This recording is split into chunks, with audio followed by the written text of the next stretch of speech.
ticketing anyway. Okay. It was going to something.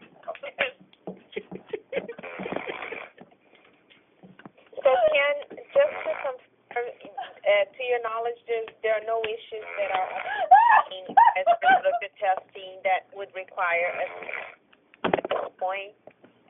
Not that I know of. The only question I have is about medical outstanding Just have a sleepy issues. tester. Okay.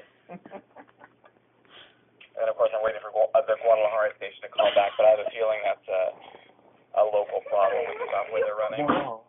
Okay. But the CETA people should be able to help us work through that. Great. Okay.